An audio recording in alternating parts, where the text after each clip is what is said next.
نحمده ونصلي ونسلم على رسوله الكريم أما بعد فأعوذ بالله من الشيطان الرجيم بسم الله الرحمن الرحيم قل من ينجيكم من ظلمات البر والبحر تدعونه تضرعا وخفية لئن أنجانا من هذه لنكونن من الشاكرين قل الله ينجيكم منها ومن كل كرب ثم أنتم تشركون قل هو القادر على أن يبعث عليكم عذابا من فوقكم أو من تحت أرجلكم أو يلبسكم شيعا ويذيق بعضكم بأس بعض انظر كيف نصرف الآيات لعلهم يفقهون سبحان ربك رب العزة عما يصفون وسلام على المرسلين والحمد لله رب العالمين۔ حضرات محترم، سورہ انعام کی یہ چند آیتیں ہیں جن آیتوں کا ترجمہ یہ ہے کہ اے پیغمبر آپ فرما دیجئے کون ہے وہ جو تم کو نجات دیتا ہے خشکی اور تری کی تاریکیوں سے، جس کو تم پکارتے ہو زاری کے ساتھ اور چپکے کہ اگر اس نے ہمیں نجات دی اس سے تو ہم اس کے شکر گزاروں میں سے ہو جائیں گے۔ آپ کہہ دیجئے اللہ ہی تم کو نجات دے گا اس سے، اور ہر کرب سے پھر بھی تم شرک کرنے لگ جاتے ہو۔ آپ کہہ دیجئے کہ وہ قادر ہے اس بات پر کہ وہ بھیجے تم پر عذاب تمہارے اوپر سے یا تمہارے نیچے سے، یا تمہیں بنا دے گروہ در گروہ اور چکھائے تم میں سے بعض کو بعض کا خوف۔ آپ دیکھیے کہ کیسے ہم آیات میں تصرف کرتے ہیں لعلہم یفقہون، تاکہ وہ سمجھ جائیں۔ ان آیات کریمہ میں اللہ رب العزت نے توحید الوہیت کے دلائل بیان کیے ہیں کہ تنہا اللہ رب العزت ہی معبود حقیقی ہیں، تمام کی تمام ضرورتوں کو پورا کرنے والے، مسائل سے نجات دینے والے، پریشانیوں میں الجھانے والے، وہ تنہا اللہ رب العزت ہیں۔ اور ان کے دلائل میں سے ایک دلیل یہاں پر یہ دی کہ جب خوف اور ہول اور اس ہول کی شدت ہو تو اس وقت انسان اپنی فطرت کی طرف لپکتا ہے۔ عام راحت اور خوشی کے حالات میں تو انسان اپنے ذہن کو جس طرف بھی موڑ لے اس طرف وہ رجوع ہوتا ہے، لیکن جب شدت ہول ہو، شدت کرب ہو، شدت خوف ہو تو اس وقت انسان سب جھوٹے معبودوں کو بھول بھال کر، سب جھوٹے الہوں کو چھوڑ کر وہ صرف اور صرف ایک معبود حقیقی کی طرف متوجہ ہوتا ہے اور اسی سے دعا کرتا ہے۔ چنانچہ مشرکین عرب کا حال یہ تھا کہ اگر وہ سمندروں میں یا دریاؤں میں کہیں سفر کرتے تھے اور اس دوران کہیں سمندروں میں طغیانی آ جاتی جس سے ان کو اپنی ہلاکت سامنے نظر آتی تو اس وقت وہ صرف اور صرف اللہ کو پکارتے تھے، اللہ کے سوا کسی کو نہیں پکارتے تھے۔ لیکن اس کے باوجود جب راحت کے حالات ہوتے تو قرآن کریم نے بسا مقام پر اس حوالے سے شکوہ کیا ہے کہ جب راحت اور خوشی کے مواقع ہوتے ہیں تو وہ الہ حق کو بھول جاتے ہیں۔ اور یہ انسان کی فطرت ہے کہ انسان غم اور خوف کے حالات میں وہ تو اللہ رب العزت کی طرف لپکتا ہے، متوجہ ہوتا ہے، لیکن جب اس پر راحت کے حالات آئیں تو یا بحر و بر کی تاریکی میں آدمی گھر جائے، وہ اس سے نکل آئے تو اس وقت وہ اپنے جھوٹے معبودوں اور جھوٹے الہوں کی طرف متوجہ ہوتا ہے۔ تو قرآن کریم کی اس آیت میں اللہ رب العزت ان سے کہہ رہے ہیں اے پیغمبر ان سے پوچھو تو صحیح کہ من ینجیکم، کون ہے جو تم کو نجات دے، من ظلمات البر والبحر، خشکی اور تری کی تاریکیوں سے، اور جس الہ کو تم پکارتے ہو تدعونہ تضرعا وخفیہ، جس کو تم پکارتے ہو زاری کے ساتھ کہ اللہ اس مرتبہ ہمیں بچا دیجئے۔ اور چپ کے اللہ کس سے باتیں کرتے ہو کہ اے کریم اگر آپ نے ہمیں بچا دیا تو ہم پکے موحدین میں سے بن جائیں گے، شرک سے توبہ کرنے والوں میں سے بن جائیں گے۔ اور خود کہتے ہو لئن انجانا من هذه لنکونن من الشاکرین، اگر اللہ نے ہمیں اس سے بچا لیا تو ہم شکر گزاروں میں ہو جائیں گے۔ تو آپ فرما دیجئے، اگر وہ جواب نہیں دیتے تو آپ کہہ دیجئے اللہ ینجیکم منہا ومن کل کرب، اللہ ہی تمہیں بحر و بر کی ان تاریکیوں سے نجات دیتا ہے، اور ہر غم اور تکلیف سے نجات دینے والی ذات اللہ رب العزت کی ذات ہے۔ لیکن تمہیں کیا ہو گیا، تم پھر بھی شرک کرتے ہو، تم پھر بھی کفر کی طرف مبتلا ہوتے ہو۔ تو فرمایا کہ تمہیں تو چاہیے تھا کہ تم اللہ رب العزت کی طرف رجوع کرو، اللہ کے علاوہ کسی کی طرف رجوع نہ کرو۔ اور یاد رکھو کہیں اس دھوکے میں نہ رہنا کہ اب تم ان مصیبتوں اور عذابوں سے نجات پا چکے ہو، اب آئندہ تمہیں کوئی نہیں پکڑ سکے گا۔ فرمایا وہ اللہ اس بات پر قادر ہے کہ جو مصیبت سے نکالنے پر قدرت رکھتا ہے وہ مصیبت میں دوبارہ سے پھنسانے پر بھی قدرت رکھتا ہے۔ چنانچہ یہ آخری آیت میں یہ کہا قل هو القادر على ان يبعث عليكم عذابا من فوقكم، آپ پیغمبر فرما دیجئے کہ وہ اللہ قدرت رکھتا ہے کہ تم پر بھیجے عذاب من فوقکم تمہارے اوپر سے، او من تحت ارجلکم تمہارے نیچے سے، او یلبسکم شیعا یا تمہیں اندر آپس میں ہی گروہ در گروہ کر دے، تم مختلف قبیلوں میں، مختلف گروہوں میں، مختلف فرقوں میں بڑھ جاؤ، اور پھر ایک کو دوسرے کی جنگ کا مزہ چکھا دے، آپس میں لڑائیاں خانہ جنگی شروع کروا دے۔ تو فرمایا انظر کیف نصرف الآیات لعلہم یفقہون، آپ دیکھیے کہ کیسے ہم آیات کو تبدیل کرتے رہتے ہیں، نشانیاں تبدیل کرتے رہتے ہیں، آیات میں تبدیلی کرتے رہتے ہیں تاکہ وہ سمجھ جائیں۔ تو اس حوالے سے قرآن کریم نے واضح طور پر ان کو کہا کہ دائیں بائیں سے جو مصیبت کا آ پڑنا ہے، اوپر سے مصیبتوں کو آ پڑنا ہے، اور اسی طرح نیچے سے جیسے قوم نوح کے اندر سیلاب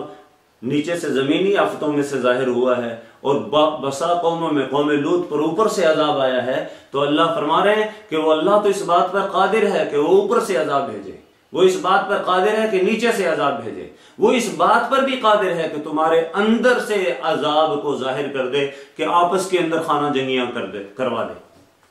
چنانچہ تم ایک دوسرے کو یذیقوا بعضکم باسا، بعض تم میں سے ایک کو دوسرے کی جنگ کا مزہ چکھائے، کہ آپس میں ایک نظریے والے ہیں، ایک علاقے کے ہیں، ایک خطے کے رہنے والے ہیں، اور تمہارے اندر آپس میں ایک دوسرے کے ساتھ کھینچا تانی کا تعلق پیدا کر دے، تو ظاہر ہے وہ اللہ اس بات پر قدرت رکھتا ہے۔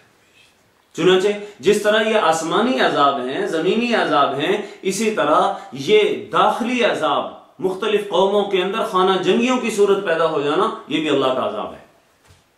بلکہ یہ خانہ جنگی اور آپس کے افتراق تو بڑا سخت عذاب ہے، اور یہ ایک تپدق ہے جو آہستہ آہستہ قوموں کو چٹ کر جایا کرتی ہے۔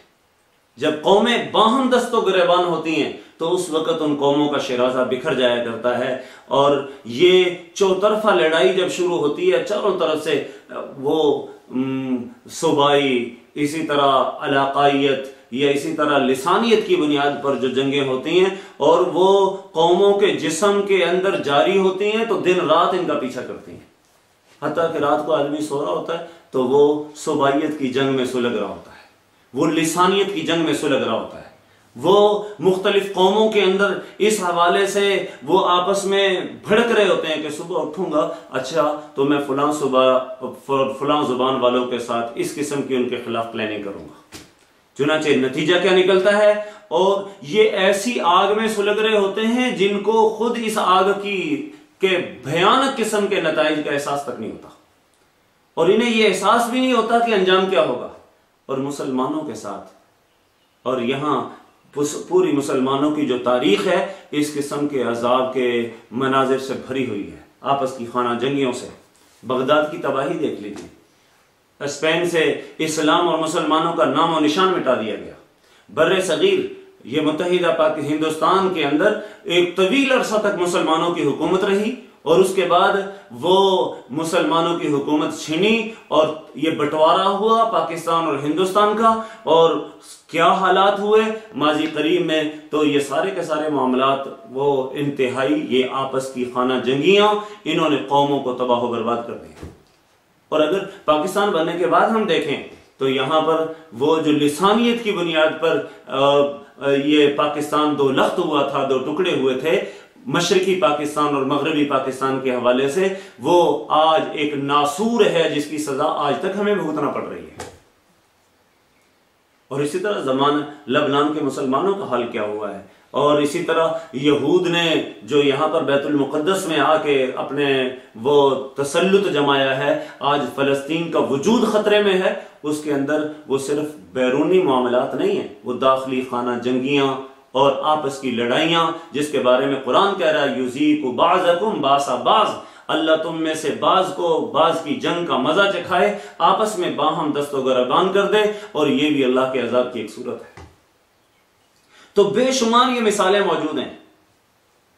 اور ایسے عذاب قوم اپنے ہاتھوں سے لے کر آیا کرتی ہیں۔ اپنوں کے حقوق جب طلب کرنا شروع کر دیے، ایک دوسرے میں احساس محرومی پیدا کرنا شروع کر دیا، اور ایک طبقے نے بھرپور طریقے سے مراعات سے فائدہ اٹھایا، دوسرے کا گلا گھونٹنا شروع کر دیا، نتیجہ کیا نکلا کہ جب ایک دوسرے کو پستی دکھانے اور نیچے دکھانے کے حالات آتے ہیں تو اس وقت جو طاقتور ہوتا ہے وہ ضعیفوں کا خدا بننے کی کوشش کرتا ہے، اور جب ضعفاء کے حقوق تلف ہوتے ہوں اور وہ اس پر پیچ و تاب اندر ہی اندر کھا رہے ہوں تو نتیجہ کیا نکلتا ہے؟ پھر جب وہ غلام قومیں یا مغلوب قومیں جب اپنے قوت کو مجتمع کرتی ہیں تو وہ پھر دوبارہ سے سارے کا سارا شرازہ بکھرنا شروع ہو جاتا ہے۔ جو سن 71 میں پاکستان کے ساتھ جو ہوا، اس کے اندر بھی بہت سارے طبقات کے احساس محرومی اور آپس کی خانہ جنگیوں نے آج مسلمانوں کو یہ دن دکھایا ہے۔ اور اللہ نہ کرے خاتم بدہن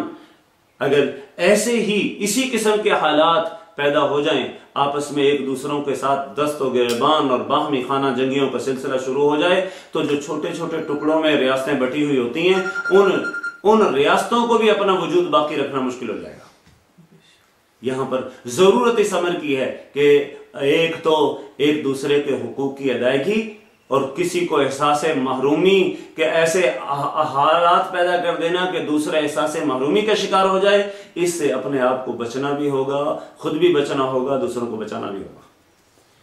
اور یہاں قرآن کریم ایک اور بات، آج کے موجودہ حالات جو کورونا کے حوالے سے پورے عالم کے اندر جو حالات چل رہے ہیں، ان کے حوالے سے قرآن نے کہا عذاب یہ نہیں ہے کہ وہ صرف تمہارے زمین کے اندر باہم آپس میں ایک دوسرے سے آتے ہیں، عذاب کچھ وہ بھی ہیں جو من فوقکم تمہارے اوپر سے آتے ہیں، کچھ عذاب وہ بھی ہیں جو من تحت ارجلکم تمہارے نیچے سے آتے ہیں۔ اور ظاہر ہے جہاں سے جس قسم کے حالات اور عذاب آئیں، اسی قسم کے عذابوں کے حوالے سے پلاننگ اور منصوبہ بندی کی ضرورت ہوتی ہے۔ اگر باہمی خانہ جنگی ہے تو آپس میں ایک دوسرے کے ادائے حقوق کے حوالے سے قوم کے اندر شعور اور احساس پیدا کرنے کی ضرورت ہے، اور دوسروں کے حقوق کی ادائیگی کے حوالے سے معاشرے کے اندر شعور اور آگہی پیدا کرنے کی ضرورت ہے۔ اور اگر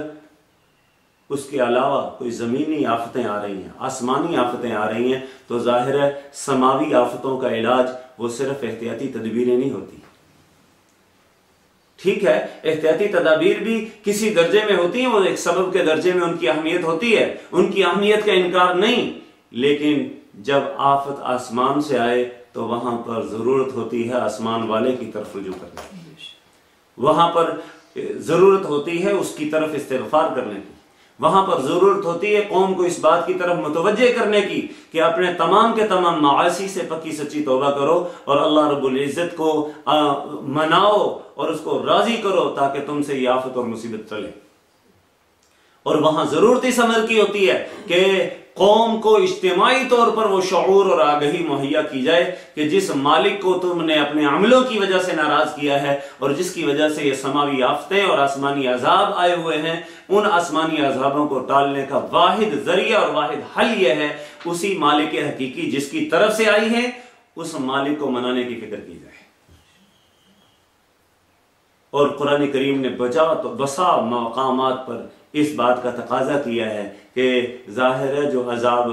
بھیجنے پر قادر ہے، جو مصیبت میں مبتلا کرنے پر قادر ہے، مصیبت سے نجات دینے والا بھی وہی ہے۔ یہ تو یہاں قرآن کہہ رہا ہے مشرک لوگوں کا عقیدہ یہ تھا کہ وہ ایسی مصیبتوں کے وقت میں وہ متوجہ ہوتے تھے اللہ رب العزت کی طرف، اور ان کو اگر کہا جاتا تھا من ینجیکم، کون ہے تمہیں نجات دے، وہ کہتے تھے اللہ، اللہ ہی نجات دینے والا ہے، اور وہ اللہ کی طرف رجوع کرتے تھے ایسے حالات میں، بر و بحر کی تاریکیوں کے اندر اور ان کی ظلمتوں سے نجات دہندہ وہ صرف اور صرف ایک اللہ کو مانتے تھے۔ اور آج خدا کی پناہ یہ ظلم ہے قوم پر کہ قوم کو اس مالک حقیقی سے موڑ کر، اس کے گھروں سے رخ ہٹا کر قوم کا ہم احتیاطی تدبیروں کے ذریعے اللہ کی اس بھیجی ہوئی آفت کا مقابلہ کرنا چاہتے ہیں، تو یہ ہماری حماقت اور ہماری تباہی ہے۔ اور ایسے مواقع پر تو مکہ کے مشرک تک متوجہ ہوتے تھے اللہ رب العزت کی طرف، اور آج ہم مسلمان ہونے کے باوجود اللہ کے گھروں سے دور، اللہ کے مراکز سے دور، اور ہم تو کہتے ہیں کہ ایسے موقع پر آپ اپنے وہ جہاں پر یہ عذاب پہلے آیا ہے، جہاں سے شروعات ہوئی ہیں، کم از کم ان کے حالات کو دیکھو۔ وہاں کے ارباب اقتدار مسلمانوں کی مسجدوں میں جا رہے ہیں، وزیر اعظم، چین کا وزیر اعظم مسلمانوں کی مسجد میں جا کر نماز کی ادائیگی کر رہا ہے اور مسلمانوں کے ساتھ اور قوم کو متوجہ کر رہا ہے، قرآن کریم کے نسخے بانٹے جا رہے ہیں۔ تو ضرورت تو اس امر کی تھی کہ یہاں پر بھی، ہماری اس ریاست میں بھی، وہ قوم کو اللہ کی طرف متوجہ کیا جاتا، قرآن کریم کی تلاوت میں مشغول کیا جاتا، توبہ کے نوافل پڑھنے کی تلقین کی جاتی، اجتماعی طور پر استغفار اور معافی مانگنے کے لیے تلقین کی جاتی، اور قوم کو اللہ رب العزت کے اس غضب کی آگ کو ٹھنڈا کرنے کے لیے صدقات کی طرف متوجہ کیا جاتا۔ لیکن ان چیزوں کی بجائے ہم اگر صرف احتیاطی تدابیر کی طرف جا رہے ہیں تو یہ ہماری سوچ کا غلط رخ ہمیں کسی غلط طرف لے کر نہ چلا جائے، اور اللہ پاک کسی بڑی آفت اور مصیبت میں ہمیں مبتلا نہ کر دے۔ آج بھی قوم کے لیے ضرورت ہے اس بات کی کہ وہ اپنے رب کی طرف متوجہ ہو، صحیح طور پر توبہ و استغفار کرے۔ اللہ کریم ہم سب کو ہمہ قسم کی آفتوں سے محفوظ فرمائے، اور پوری قوم کو ایسے مواقع پر سرخ روئی مقدر فرمائے۔ وآخر دعوانا ان الحمد للہ رب العالمین۔